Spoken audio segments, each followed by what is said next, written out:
stage, we also are the band who play in that sweaty room because we still love that.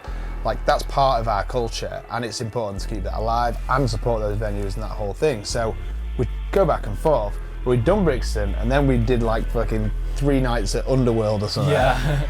And then the next thing we're doing is Ali Palace.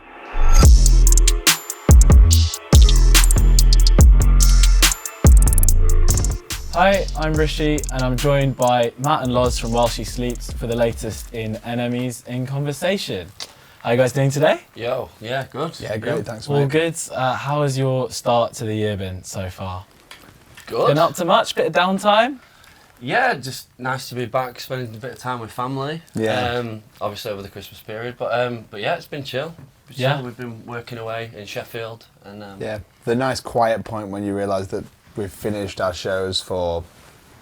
We gigged a lot last year, so You did. you kind of having a, like Loz said, just touching base back at home. We were in South America in December too, so it actually took me ages to come down from that in a weird way.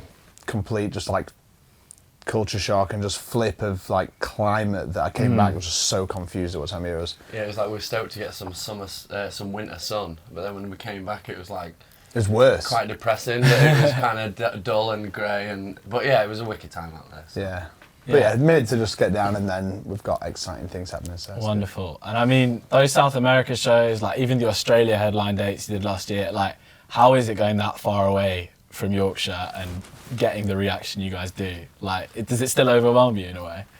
Yeah, it's unbelievable to think that like 5 punk rock dudes from Sheffield or whatever like can, you know, the music can get out that far and people are singing along and it's not their first language, and just getting out to places like that you've sort of always wanted to visit as a musician, and yeah, sort of having your mind blown by the sort of passion for what you do is always madness, really. Definitely South America, because that was a new one this year.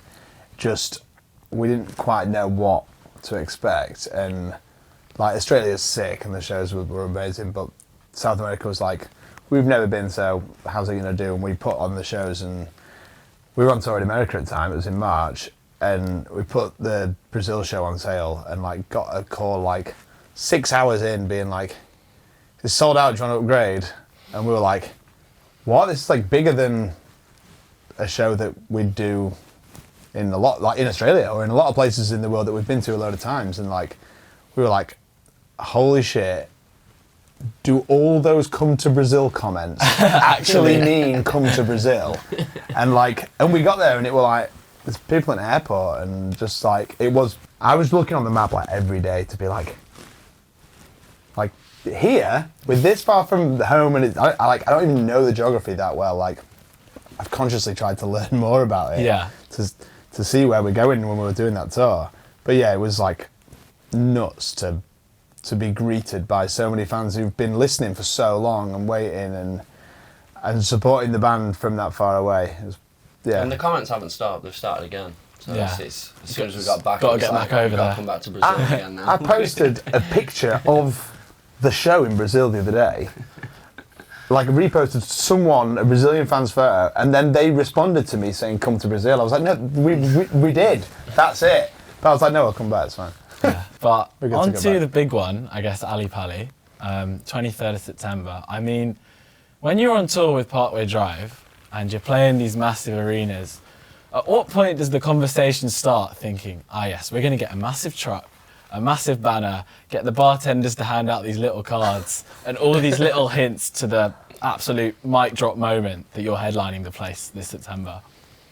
I think for me personally, there's a little bit of sort of imposter syndrome that Yeah. creeps in, where you kind of like every now and again you like second guess things and stuff. But then when you look at sort of how long we've been a band for and how much we've been sort of grinding to make it a career for ourselves in like uncertain times for you know, purchasing music and the world changing in that way so much, then I think for me it's just like we definitely deserve to be putting on this big show, and it's like it feels like it's our time in our career to be going for that, and for me it's like, yeah, we deserve it, why not, you know? It's a fun feeling that's kind of, I've had the same collection of like, you could go and do 10, 15 shows in the UK in small rooms and play to that many people and do those things, but there's just like, it's fun to be like, to sign up for something that you don't know if you can do, or like it's like you might sign up for a marathon, but you're not ready for the marathon. You're like, I think we're ready for Ali Pali. Like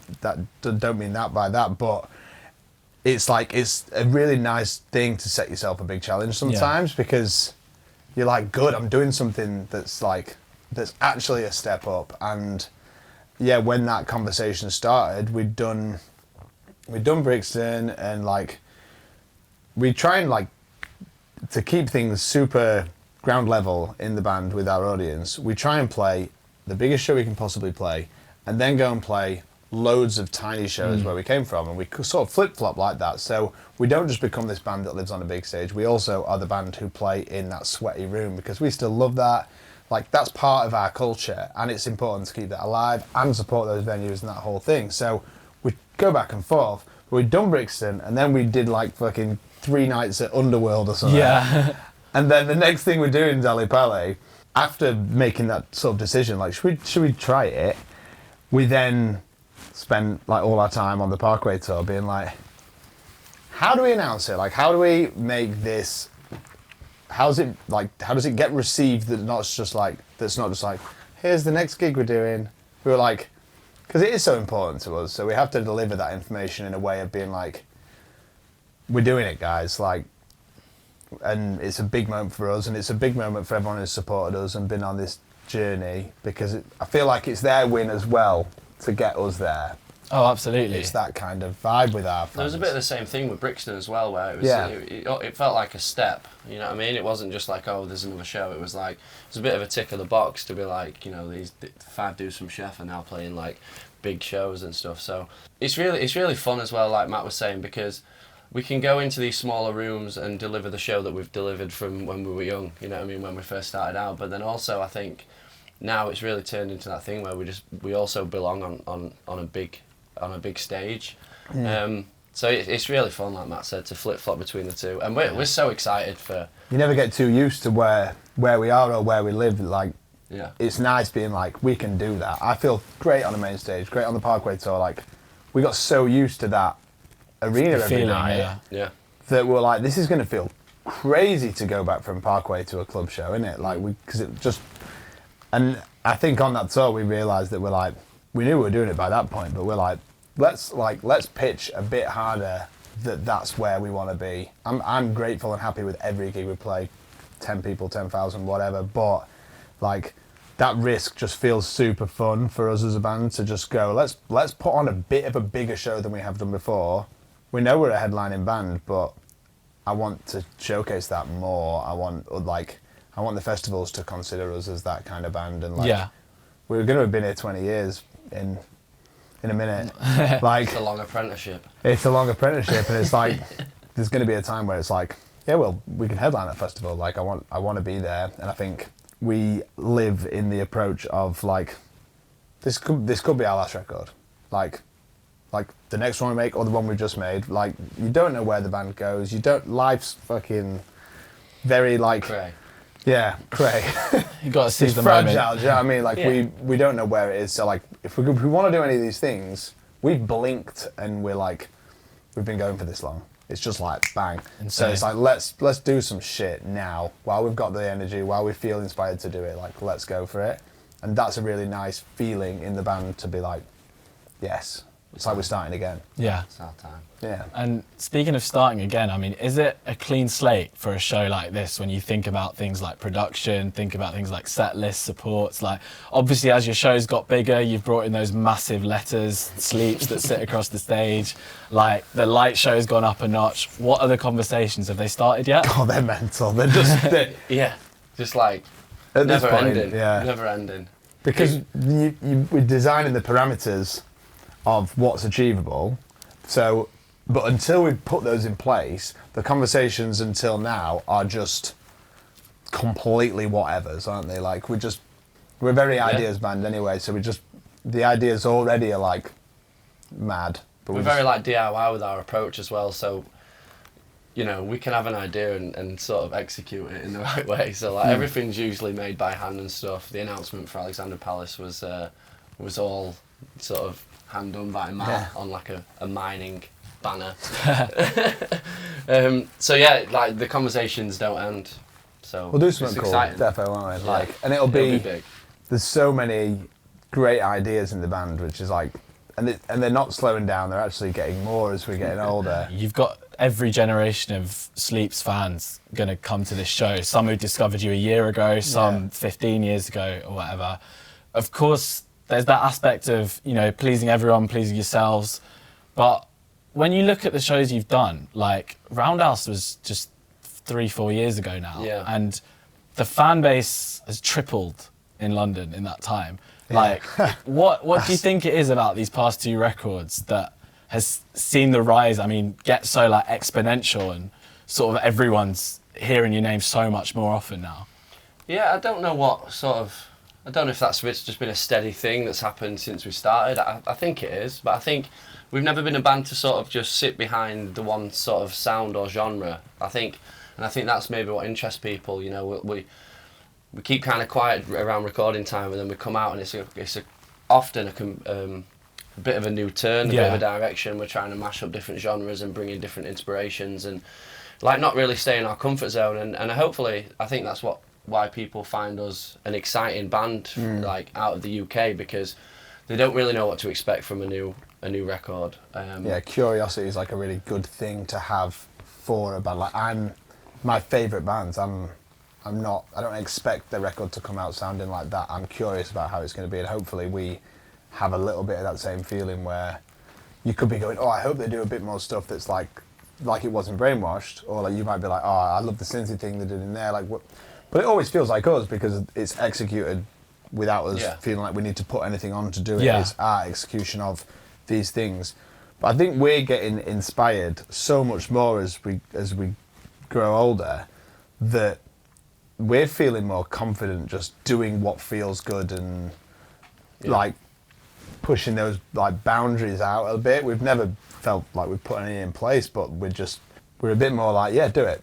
Like now, and it's hopefully that thought is what keeps the band interesting for fans. And I think from a listener's point of view, my favourite bands to watch are the ones who look like they like what they're doing. So if we just stay true to ourselves, then the fan is happy to see that, and therefore that stays with us for longer. Since probably about You Are We onwards, that While She Sleeps sound has been there despite all the changes. And I think for me it centres around yours and Sean's guitar playing, because even, you know, back in songs like Believe and Crows, like that's riffs that are solos almost style. Yeah. Like it honestly, sticks the whole way through. I'm not taking credit for that. Like Sean is like such a sick guitar player, and he knows his thing, but not in a way that he doesn't want to explore taking it further, but he knows that element of it. And that's, I think the coolest thing about our influence as a band is that my two favourite bands aren't Loz's, and Loz's two favourite bands aren't mine, and that continues all the way around the houses. Everyone has some different little world that they want to bring to the table, and we're all open to let those things come to the table. Like, I'm like, I want to sing something that sounds like Californian skate punk from like the 90s, and Loz wants to sing something that sounds like Norma Jean. Yeah, and then Sean wants to play like Sean's listening to Aphex Twin and he wants to bring that, and Sav's playing piano and he wants to bring that, and something, because we're not like, no, dude, we're only doing my thing, because we don't like have that, like, well, we've learned to, like, the coolest thing is about the fusion of all these things and letting it all like boil in a pot together and create this crazy taste. Like that's, I'm like, I buzz off that now, realising how mixed it is. And I forgot the question. Me too, but we got somewhere. We love to see it. But going forward onto a new project, whatever shape or form that might take, because you've been on 2-year cycles sort of over the last sort of few years with the material. You do, yeah. It's impressive, yeah. It's almost like I'm a fan.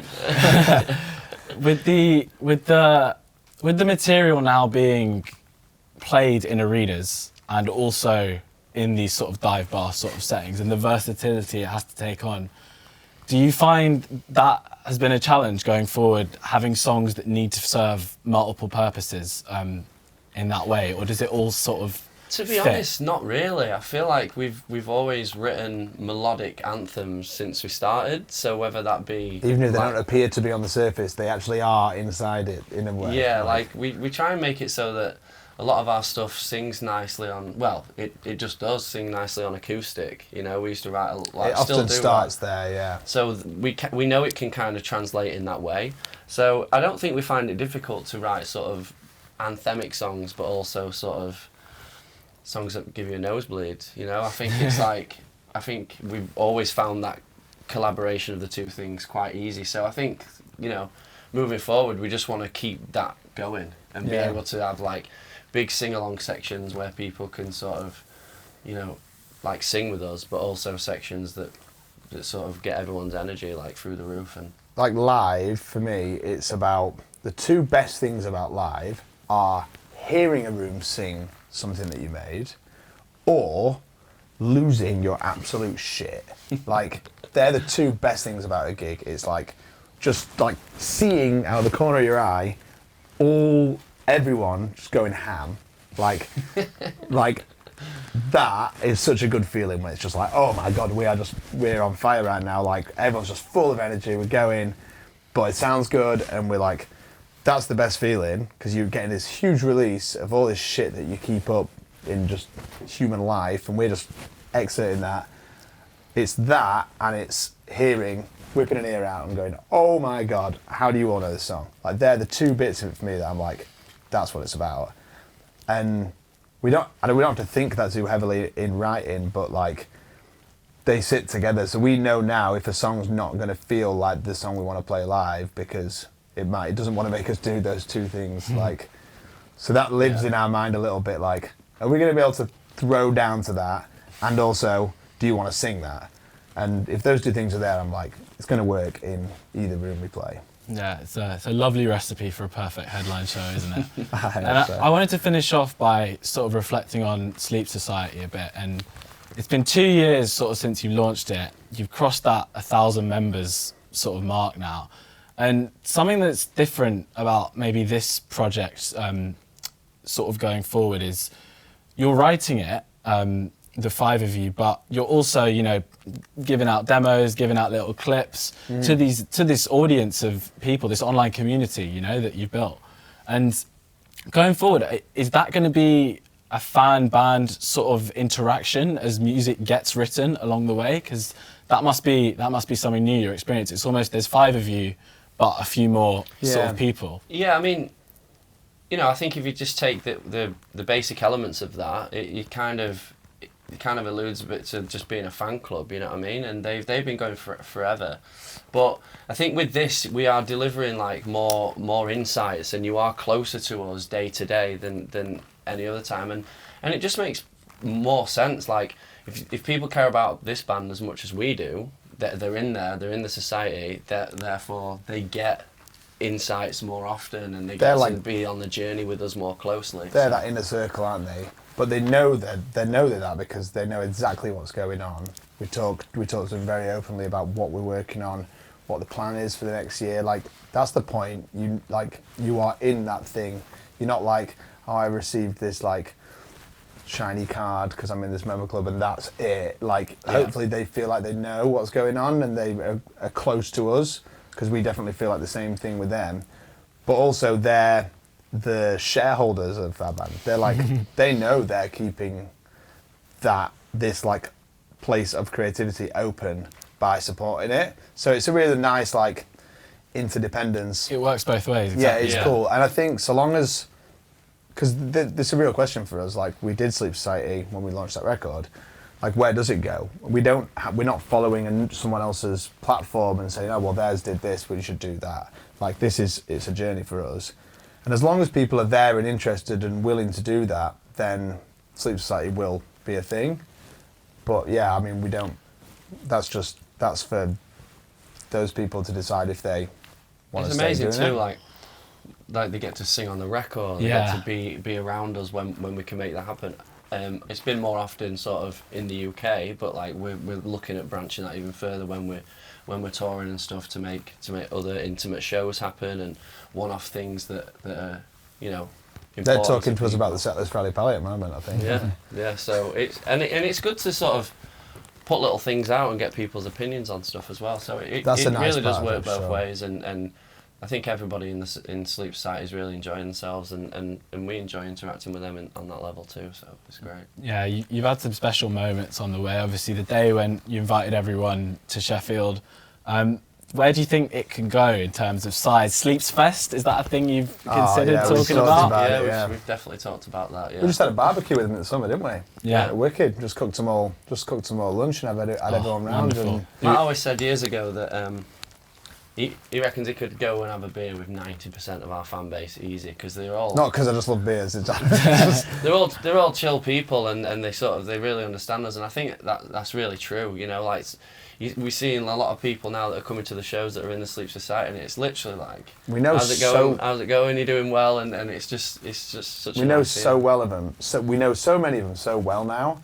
It's one thing being like, oh yeah, like we'll make this community, but like it actually is a community. Like there's so many people in there who have become friends through it, who now go to shows together, and like people put a thing in. Like I do like an update once a week in it that's just telling you what's going on with the like slightly more boring management side of the band, and I'm like, oh, we're going to see Sleep Token tonight, and like everyone's like, yeah, we're all going to Sleep Token, and people were going together that had met on the thing, and I'm like, this actually, it's one thing saying we want it to be this, but then it actually has become that, like it's made relationships, and we are so close to so many of our audience now that like if I saw him, I'd like all first name basis be like.